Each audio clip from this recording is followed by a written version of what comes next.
Yo, everybody. Yo. I was pretty much telling you guys I was going to make a how to be a better short video. Pretty self-explanatory. I'm just going to teach you guys the basics, or I mean, people would call it basics. I'm not going to be like jam the sideline or play on the yellow. No, I'm going to teach you guys what I look at, certain camera angles that I use, what's like going through my mind on certain situations. I'm going to just teach you all that, right? I don't know how long this video is going to be. I'm going to edit it, obviously, but yeah, for the most part, let's get to it. Who am I and why should you listen to me? All right. Well, my name is Juss, aka Juss. I've been playing the game for about 2 years, and about 85 to 90% of the time, I have been a short. So the reasons why you should consider listening to me: 3-time LFG ring winner, you feel me? 3-time AP winner, you feel me? 5-time Super Bowl appearances, you feel me? And nitpicked, I'm not gonna lie, this is nitpicked, but I lead all shorts in receiving and DB categories in the new era. I know some of them stat nerds are gonna tell me otherwise, maybe. Fact checking, I'm more than sure I'm top 3 in everything, especially touchdowns and catches. I can't lie. I mean, you don't have to listen to me. If you're a good short already, you don't have to listen to anything I have to say, but for the most part, I know what I'm talking about. At least it works for me. So if it works for me, maybe it might work for you, maybe it might not. Should you short? Pretty dumb fucking question. Should you short? Yes or no? You're watching a short video. Probably want a short, right? I'm gonna be honest. Fuck no. Hell no. Hell no. No, you should not short for the life of you. Short is such a shit position. I'm gonna tell you why. Listen. Why make a short vid then? Listen, playing short is like being a healer in an RPG game. You're always gonna be a role player. I'm not saying it's bad to be a role player. I'm not saying it's not bad to do your part for the team.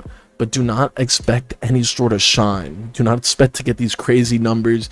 Do not expect to get the respect you deserve. There's a lot of good shorts. I can name more than 5-10 of them that deserve the credit that, you know, that they should get. But no one's going to care because it's not shown in the bot score. That's the type of position short is. You're not going to see the stats in the bot score, bro. But every time you make a mistake, it's going to be called out. So, like I mentioned, you're going to be a role player to the slots and the deeps of this game in a wide receiver DB aspect. You're going to get less hits in them, and more than likely, you're going to get less receiving stats in them. But if I'm a short, what the hell does a wide receiver have to do? Listen, when you're a short, it's like segregation, bro, because you're going to get put to the sideline in the LOS. More than likely the LOS, because one of the sidelines is going to have to be a deep or a free safety. So I'm lucky enough to be always a sideline. I think a lot of people see me as like sideline 1, or at least a top 5 sideline in the league. I'm not gonna lie. So I get that. But, you know, players like Alchia, Top Gun, Apex, myself included, we do get our all pros. We do get that respect in the league. We are always in the consensus of the top 5 shorts. Not just currently, but all time. It's not gonna happen for a lot of other people. A lot of other people do not get that respect, right? Sure, you can get like 4 rings like Extreme. Extreme doesn't get the respect that he deserves because he doesn't have anything in the bot score. That's not a stranded. He's a great short. He's a top short. But just because you got 4 rings and you don't show in the bot score, you're not going to get the respect. Jack is like 4 rings, 3 to 4 rings as well. He's not going to get the respect. Exotic, he has like 2 rings still. A fucking delusional player. He's not that good. Trust me, he's not that good, but he's not going to get the respect he deserves. See what I'm saying? Catch my drift. But the pros of playing short, very easy position to plug in. If you want to start playing the game at a competitive level and you want to start playing in leagues and you want to play coverage, short's the easiest. I'm not going to lie. It's very easy to get into. My philosophy is easy to plug in, harder to master. Then when deep is very harder to plug in, but a little easier to master, right? I do think that it's easier to make errors at deep than it is for short, considering you have a lot more time to adjust, a lot more room for error, since the ball is like going from like 50-60 yards compared to like just a simple check down. You won't be able to stop the check down every time. But yeah, low maintenance position, this kind of goes hand in hand with the easy to plug in. Essentially, if you, let's say you're not that good at the game, right? Or hell, no, scratch that. You're a good short, right? You're not going to get much ints. Your team's not going to expect you to get much ints anyways, but you're not going to get much ints. You're not going to get much passes thrown at you if you're a good short. And maybe the occasional VC plays let up here and there, but for the most part, you're better than average, right? That's all you got to do. To be a good short, just do your job. That's where the role player part comes in. Just do your job. Just don't let up the passes, the easy passes. Make it a little more challenging for the other opponent, QB for that matter. Just make it a little more challenging. That's it. Like, I'm trying to teach you guys how to be better at the position. I'm not trying to, I mean, obviously, if you guys do end up being able to like take what I teach you and be much better than just average or above average, that's awesome. But I'm trying to teach you guys how to not be ass. That's just it. And I guess this is kind of controversial, quote unquote, in demand position. Like, you see a lot of QBs just have their friends or someone who's not that good just be plugged into short just for an extra spot. If you're talking to a contender team, they're gonna want a top short. If you're a good short, you're gonna get picked up by good teams. I'm not gonna lie. So if you want to just make it, you know, start winning and shit, be good at your position, you're gonna get that opportunity. All right. Now, the cons of short, there's plenty. All right. Number one, like I mentioned before, you're always gonna be a role player, no matter what it is. I myself, I'm technically a role player. I don't care how many all pros I get. They're kind of, it's situational, right? On this champ team, I'm not receiver one. This year so far, I'm doing pretty good, but like, I'm not going to be receiver one. Alchia with Graph, it's probably not going to be receiver one by the end of the season. Top Gun never really was a receiver one. Apex, not really. All those guys I mentioned can easily be a receiver one on the team, but since they play short and the deeps got more of a privilege in a sense, I'm not gonna lie, they're not gonna be able to get those touches, right? You're just gonna have to live with that fact. That's why I'm saying you shouldn't play short if you want to have like a deep / slot rule where you can get more glory. It's easier to be more known in the community, but someone's gonna have to play short eventually. That's what I did it. Pretty good at what I do. So that's what I'm saying. Caution if you really want to get into the short shit. And numbers will be overlooked. Again, it's going to be hand in hand to the role player. You will not get it. You probably won't get like 1,000 yards. Maybe I get 1,000 yards over every season. Just depends. You definitely won't be getting a lot of ints. Even like me, I'm a ball hawk low key.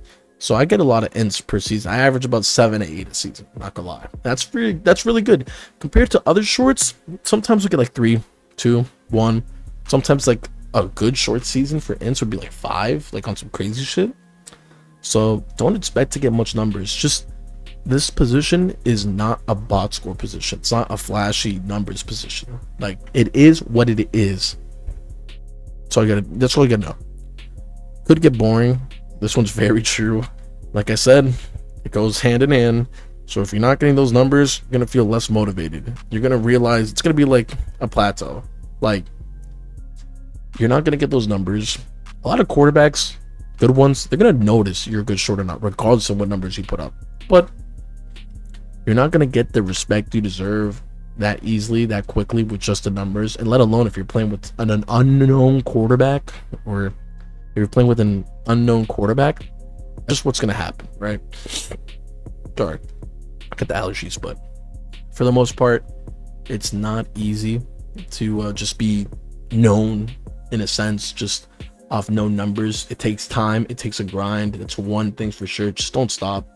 Just don't be a team hopper. Make sure if you go to, like, my best advice to you is go to a team that's willing to give you a good rule, sideline rule, you know, a little bit of a defensive anchor rule, just in certain terms of, like, you know, being able to call out the defense, or just in general, just play, just have snaps, just have games, bro, consistent games with the same team. Learn what you got to do. Like I said, these tips are going to help. I know for a fact they're going to help. So go off what I'm teaching you here.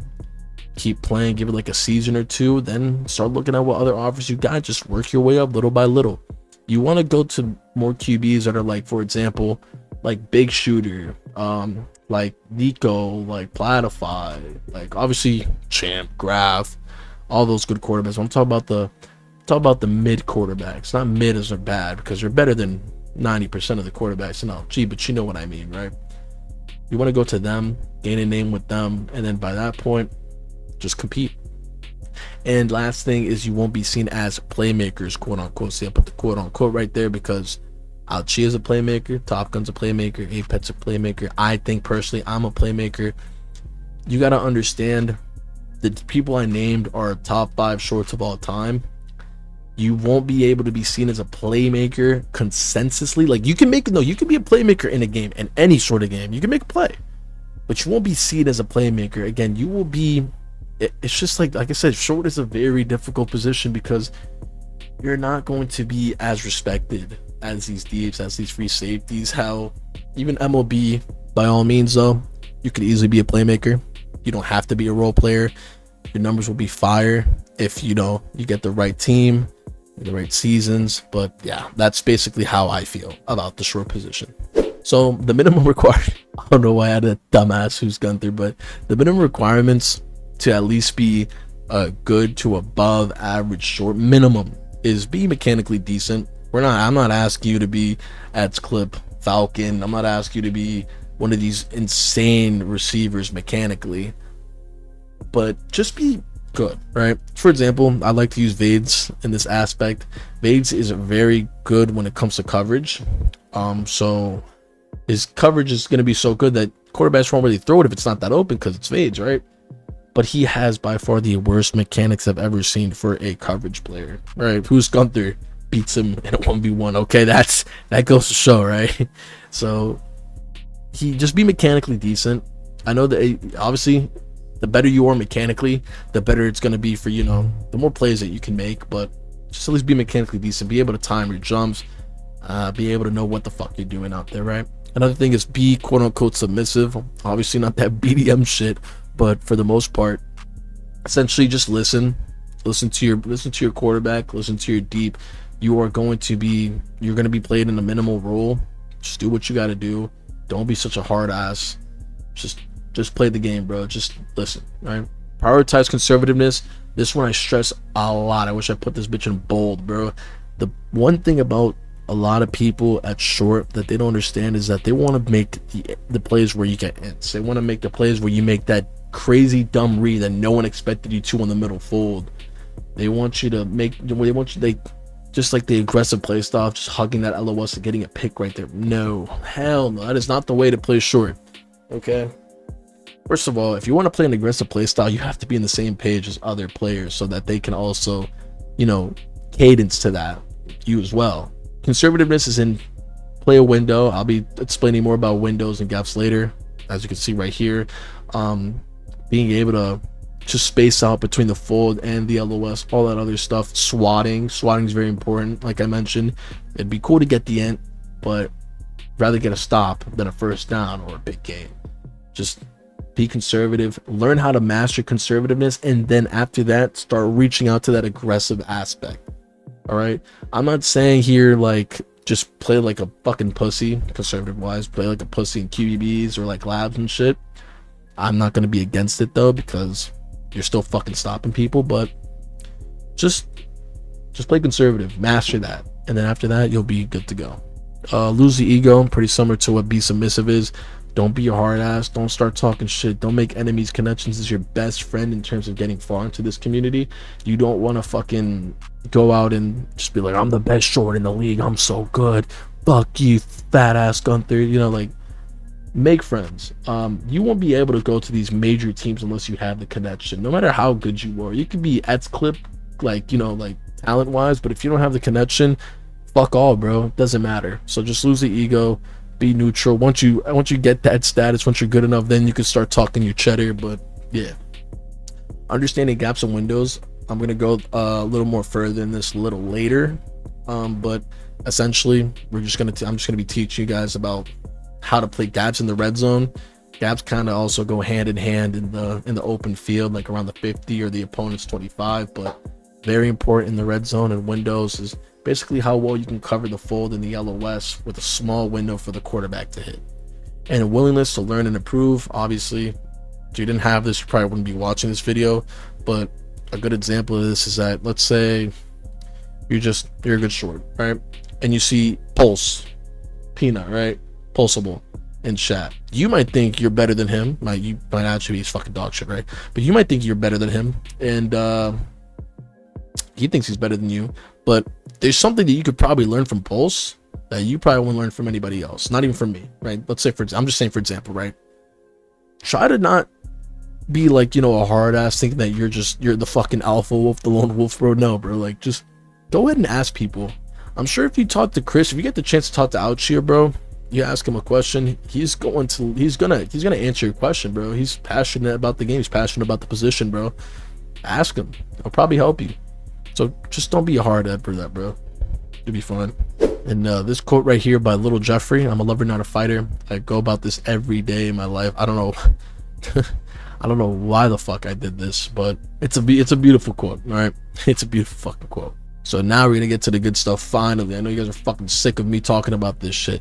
Camera angles and movement. It's gonna be a good one, I'll tell you that much. I'm gonna finally get into the clips and the way I play short. I'm gonna be drawing around into plays and shit like that. I'm gonna try to be as quick as possible. I don't want to make this video like 10 years long, so let's get to it. All right, so right here you can see that we have Lecture Me Cutie. This is most of these clips are going to be recent, at least a season recent. This one is actually very recent. This is 2 games ago in the new season of season 34. Right here, I want to explain camera angle right here in the red zone. I'm using red zone here. Is that we are shifted so that it's in the view of the quarterback.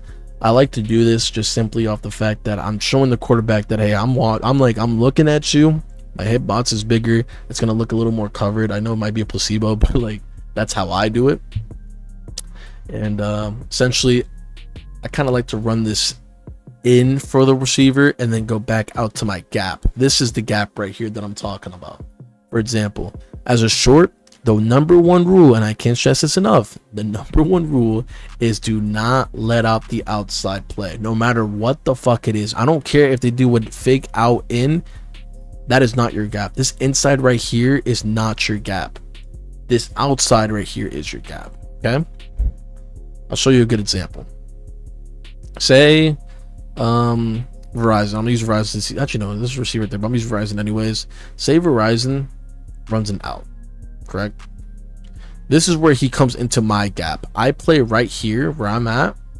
He's just gonna run into me. The quarterback is just gonna throw it my way, or at least near me where I can make a play. Right, so he plays that gap right there. Lecture Me Cutie goes outside. I'm just gonna play on lecture, right? And so it's gonna drag me a little more, but then Law's just gonna have to be able to just play his gap over here. There's small windows to every gap, don't get me wrong, but it just depends on the play. So right here, this is my gap. You see how I stop right here? I let Lecture go on the inside because now he's running towards Law. This is Law's gap. Law is playing also technically the outside, but see how these gaps go hand in hand right here. I'm out here, Law plays out here, free safety plays towards that middle. I actually forgot that there was an MLB playing, so it would be that the free safety would pick one side, more than likely the right side, and the MLB would be on the left side, or they can intertwine. All right, just wanted to make that clear. Back to the video. Deep plays on that out, short plays on that out. See what I mean? Good. Anyway, but you see how I stopped right there? I kind of fall him a little bit because obviously if I were to sit right here, the window would be like, just imagine my player like whoop, just going right there. That would be fucking terrible because he's going to be wide the fuck open. So I'm going to follow him but still stay on my out. So if he does end up pulling that right there, I can follow him right away. Notice right here, this LOS is coming out of his chip. He's going to either curl right here or he's going to run towards the outside. Small chance he goes to the inside into the coverage, but just gonna have to see how I zoom out as well, so I'll be able to see what's going on behind me and obviously what's going on in front of me. I can see all that shit. So as I'm playing on this right here, you can see how Law is kind of dropping on Verizon a little bit because Olympic has free check down right here. Law loves to drop. Me and Law, we talk a lot, we communicate a lot. It's another thing you want to communicate with your deeps, but the way we do it is that I like to let Law drop. Sometimes I'll even let Law hug the LOS. A lot of quarterbacks aren't expecting that shit when he hugs LOS and I'm on his zone. We kind of switch zones here for that matter, but don't do that. What really should happen here is he kind of hugs this. Your deep would hug this, and if he's going outside, I kind of space in between this right here, obviously the LOS, and if he were to come over here, I would be spacing this right here as well. See how I'm not gonna just hug this guy right here. I'm not gonna just go right down here and hug him. I'm gonna come back just a little bit and play in between of this and in between of this. That's the window. So see how I back up though now? I see that electrocutie, since Law is going to commit to this LOS, I'm going to just come back down here to electrocute whether he runs it out or not. I'm just going to play my gap. And right here, I make the play, interception. There you go. That's pretty much game, right? So right here, I'm going to show you this POV. See that? This is the gap right here. I'm on the outside, Law's on the inside. This is the window right here. It's not a hard window. It's not an easy window either. It just depends. Because if Law runs right back, but he throws that shit, whether it's a pre-fire or not, it's going to be intercepted, right? So that's our window right there. As you can see, check down comes out. If he were to throw this right here, Law would just intercept that underneath. If he would have ran outside, I would intercept that underneath. So he probably expects, okay, Horizon, the tight end's going to roll out to that outside. He's going to think I'm going to hug onto that. Instead, I'm just going to play that window and hope that Lecture follows that, and I'll just come out and play that. So go ahead and watch this one more time. I go back out, I make the play, and it's game. So that's basically what camera angles and the movement is around that aspect. Not too hard. On to the next. Understanding your zone and limitations. This is basically to bring you back down to earth. A lot of time, like, I'm gonna be honest, you can't be short going to go play deep for play. You can't be short going to go play MLB. You need to understand what your zone is and worry about yourself. You need to worry about yourself. If everyone worried about their own zone, then that means you won't have to worry about anybody else's zone. You wouldn't have to help anybody else. Obviously, if you're a player like Falcon, player like Law, player like myself, player like Bobo, like these really good players, and they make a play on your zone, that's because everyone's just intertwined with each other. Everyone's just connected to each other, right? They know what they're doing. They know the risks that they're taking. But if you're someone who's an average player, maybe even a little bit above average, do not try to go to the extremes about this shit. Just play your role. Just do your job. So I'm gonna pull the video here. First thing I want to talk about, look how wide my camera is. Like look how zoomed down I am. I can see the slot, I can see the quarterback, I can see the tight end who's probably gonna go over here, and obviously I got myself to worry about and my deep, right? That's all I really need. I'd probably zoom out just a little bit more. I know I'm gonna probably look to the side to see the free safety. I look at the free safety as well as another factor. Right here I get my jams in. I do want to mention real quick, I'm gonna go back, sorry about that, but the reason why, I don't know if you guys know why jamming is important, but essentially, let's say I didn't jam this guy. The LOS, or not the LOS, excuse me, the slot is going to have a free release, and the silent's going to have a free release. Meaning that Law is going to have to make a decision between these two guys, right? To be able to play on both at the same time. But with me jamming this guy, he's going to get a free release, more than likely, unless the MLB jams him. And as soon as he's like around the first down marker, this sideline's going to finally get free around here, the 30. So Law can just play over top of this, hover over this right here, and he wouldn't have to worry about this. This is a one-on-one. So if he runs a JP, if he runs a VC play to the out, Law's there. And I'm just worried about Thunder right here, the sideline. I'm going to show you the perfect example right here. So you get the jam. Again, first down marker right there. Thunder's all the way over here, around the 6 to 7, right? 6 to 7 yards up. So again, like I mentioned, I want to have that camera angle so I can see the slot, sideline. Well, the LOS went all the way over there by LOS, and the deep as well. Free safety, wanted to mention that earlier, and the quarterback over here, right? So the reason why you want to see that free safety is you want to see whether the free safety goes to help the slot over that side or the slot on this side. The reason why that's important, that's a fucking chopped ass arrow. The reason why you want to see that is if Falcon helps our side, the free safety helps our side, boom, gets him. Law can play over here now, so that's not my problem. Now I either play underneath this so that there's no comebacks to the sideline or in the middle fold, or just play on this LOS's outside right here. It goes hand in hand. I can literally show you. Boom, boom. Essentially, if this guy's, I don't know if he's a check down or not, but I'm gonna just be right here, deep boom right there, short boom right there, boom, just like that. So I'm pretty much a free play. I'm just playing underneath at that point. But see right here, see how I play on Thunder's inside a little bit right here. There's a window. This is what I'm talking about, the windows right here. See how Law's playing pretty much over top of this. Realistically, it's going to take him a lot longer to get to this sideline. But this is the window. If Nico wants to hit this shit, this is very hard to hit right here, especially with this coverage. He's going to have to hit it right about here.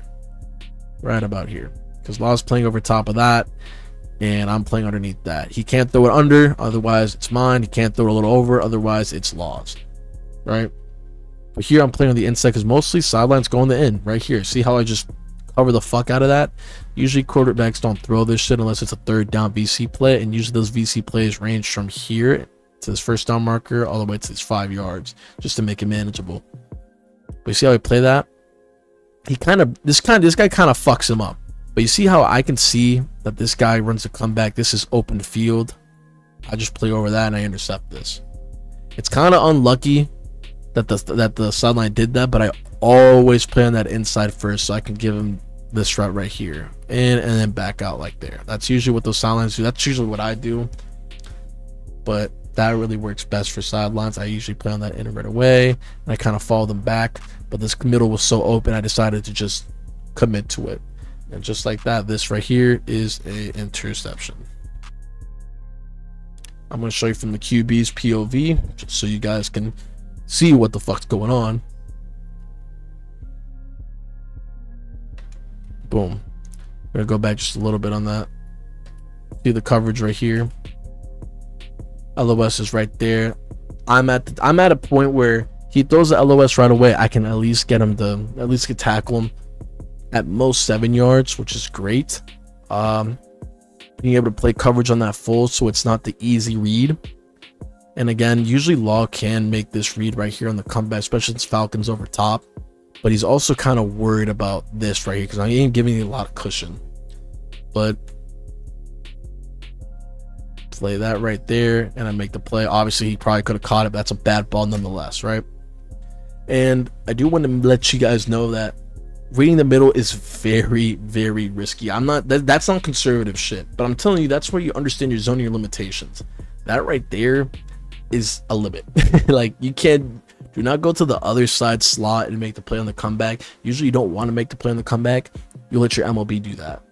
But in terms of understanding your zone, you saw how I played on the LOS, I played on the fold, and at the same time I still could make a play on that middle. That's a risk, because obviously if that quarterback saw that, could pre-fire on my ass and boom, hit that sideline. But yeah, on to the next. Windows. Here's a really good one here. Essentially I'm talking about zone again, but in other words, windows are very important. This is what makes your coverage so much better, what makes deep love you just as much, and will make you into a better player. As you can see, I'm going to jam the shit out of Diamond, like the shit out of him. You don't have to jam this fucking long, because if you jam this long right here, this could be the check down right there. You won't be able to, you're close to it, so it kind of works out, but you won't be able to make a play as quick. But right here, Diamond's off, supporters pressured. I like to look at the quarterback and what their state is. Obviously, the closer the DEs are to him, the more than likely this ball is going to be thrown. That means that he's going to look for something short, or he's just going to look for something quick in general. This right here, he sees that fake is going to be committing to this LOS. He knows if he throws that bitch, fake is going to be quick enough to make a play and end that shit. So Diamond, in his POV, Diamond has a small burn on me. Small, very small, right? If he throws it any more under, I can swat it or maybe even into it. If he throws it any more higher, it's going to probably be over. He's going to have to fit this, right? This is where Windows comes into play. I know you don't see Law, but Law's right there. Supporter throws that ball. I'm right on Diamond's tail. Law's going to be coming down towards here. This ball's going to have to be hit very, very close. And you're going to see the repercussions right here. I don't get the swat, but he doesn't fit it good enough, and it's going to be intercepted high enough for that Law to make the play right there. That's what Windows is. Being able to make those gaps and those windows for throwing the ball a lot smaller. Right here, you see how close that is? No one should ever throw a full this contested. I'm right here. Law's coming down right there. He's going to have to hit that bitch like right here. This is like the window right here for him to hit. And even then, if you do that bitch any lower, that's my swat. You saw how well I timed that. Boom. That's basically, I don't really have to go too much into it. Obviously, another examples I can make more examples of it, but all in all, that's what windows are. You don't want to obviously hug the sideline like I did. I did it because I knew Fake was able to commit to the LOS. But even if I was a little shorter, say, let's go a little bit right here, right back. Say if I was right about here, say just imagine my character's right here, right? He could throw it a little lower because it's not a harder hit, especially since Law is so much more over top. This is a much easier pass to throw. He's still gonna have to fit it pretty well, but nonetheless, that's what windows are. The closer you are, both of you, you and the deep, the harder it is for the window to be thrown. That's that.